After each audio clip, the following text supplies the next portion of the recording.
Hawkins is a small town with very big sins, and even bigger saints. For a show that trades in monsters from another dimension, Stranger Things is really a character show. Fear and trauma bend people, power corrupts or redeems, and every heroic moment carries the weight of what came before. Today we're doing something that both teases and clarifies. We're lining up 7 sinful archetypes and matching each with a heavenly counterpoint from the same world, because the series works best when it lets the light and dark face off. Let's go. 1. Sinful. Emotional selfishness. Will Byers, at times. Will Byers' arc is wrapped in pain. The boy who spent seasons as the show's wounded center carries trauma that never quite lets him be a normal kid. At times, Will's retreat into himself, the way he shuts people out to protect his fragile interior life, reads as emotional withdrawal that causes confusion and hurt to those around him. That withdrawal isn't malicious, it's protective. But in a few moments, he chooses silence or secrecy over community, and that decision fractures trust. This is sin as survival, a behavior born of hurt that still leaves collateral damage. Load-bearing note, Will's role as a trauma center for the show and the ambiguity around his relationships has been a frequent subject of analysis and fan debate. 1. Heavenly. Selflessness. 11/Jane. If anyone in Hawkins embodies sacrifice, it's 11. From a child shaped inside a lab to a teen who repeatedly chooses others over herself, 11's story is one of painful, unglamorous heroism. She learns, grows, resists abuse, and repeatedly pays a price to protect the people who taught her what family means. 11's power is terrifying, and she tempers it with vulnerability. She's not perfect, but she's willing to carry the worst of the burden so others don't have to. That consistent, costly compassion is the show's moral north. 2.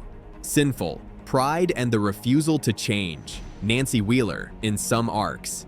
Nancy is brilliant, ambitious, and deeply convinced she's right when the stakes are personal. The sin here is not her intelligence. It's the streak of moral entitlement that sometimes makes her bulldoze others in the name of justice. Nancy's confidence becomes pride. She wants to be the one who exposes the truth and is sometimes unwilling to listen or accept that she's not the only agent of change. When passion tips into stubbornness, good intentions can feel like self-importance. Factual grounding. Nancy started as a typical suburban teen, grew into investigative instincts, and has a contentious reception among fans for both strength and occasional self-righteousness. 2. Heavenly. Quiet competence. Julian style. Jonathan Byers. Jonathan is the soft hero Hawkins didn't know it needed. He's not flashy. He doesn't crave the spotlight. Instead, Jonathan listens, shows up, and acts with a steadiness that becomes its own virtue. Where Nancy's fire can scorch, Jonathan's patience heals. He's empathetic without grandstanding. The kind of love that looks like consistent support, especially toward Will and his family. That steadiness turns ordinary acts into sanctity. Jonathan's quiet moral center is why many viewers found him one of the most grounded characters. 3. Sinful. Cowardice. Masquerading as sensitivity. Gabriel type. An analog, Eddie/some adults. There are characters who dress cowardice up as compassion, avoiding hard confrontation, claiming sensitivity while deflecting responsibility, or letting others carry the emotional labor of messy decisions. That sin shows up in several strained adult choices across Hawkins. People who flinch when action is required and later cloak the retreat in moral complexity. In a crisis town, moral fence-sitting is its own violence. 3. Heavenly. Courage that isn't loud. Hop. Jim Hopper. Hopper's redemption is the show's textbook example of tough love retooled into protective devotion.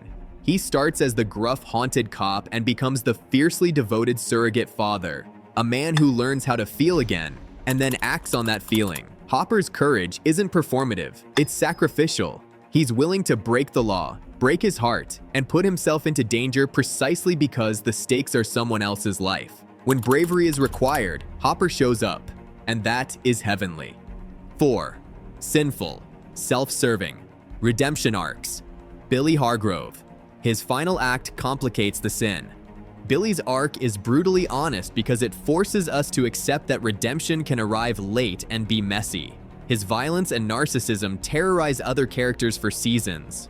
In his final moments, a flicker of sacrificial love appears. It's real, but it also comes after enormous harm. The sin here is the uneasy bargain. Can one protective act at the end outweigh consistent cruelty? The show asks us to hold both at once, and the question itself is uncomfortable. Billy's final choice and subsequent fan debate about redemption versus accountability is extensively discussed in critical reactions.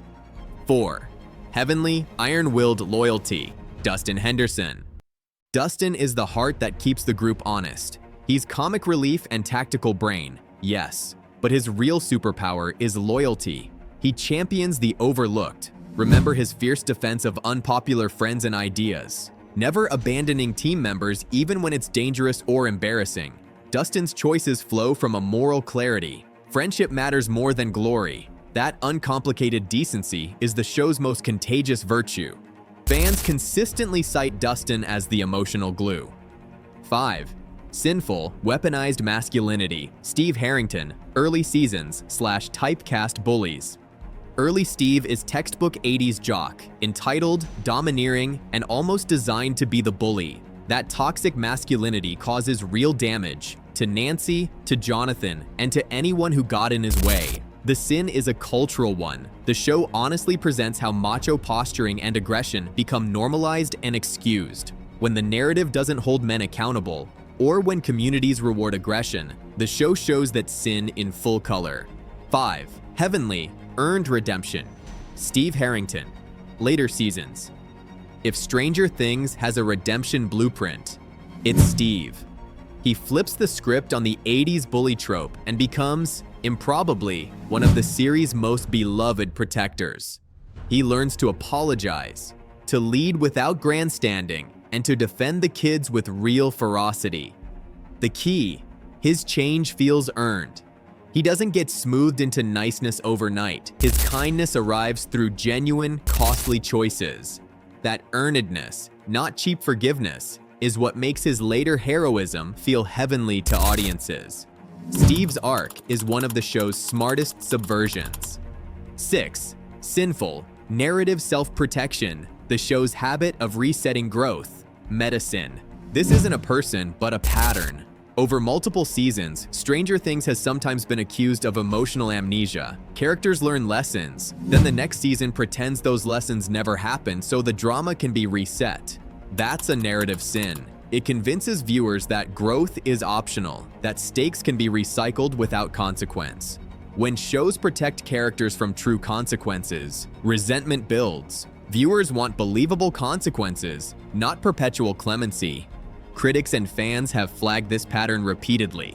It's part of the broader conversation about the show's final seasons and tonal choices. 6. Heavenly, characters who sustain growth. Robin Buckley. Robin is a rare model of character writing that combines wit with interior development. She arrives sharp, skeptical, and lonely, and she becomes brave, vulnerable, and seen. Robin's revelations about her identity, her intelligence, and her loyalty aren't used as cheap beats. They're layers added that change how she moves through the story. She grows, and the show trusts that growth. Robin is the example of how to treat development without erasing it. The darkest sin of the series is institutional exploitation. Hawkins' lab, and the adults who protect it, weaponize children in the name of progress. They lie, cover up, and choose power over safety. The show makes this clear. The worst monsters wear suits, not claws.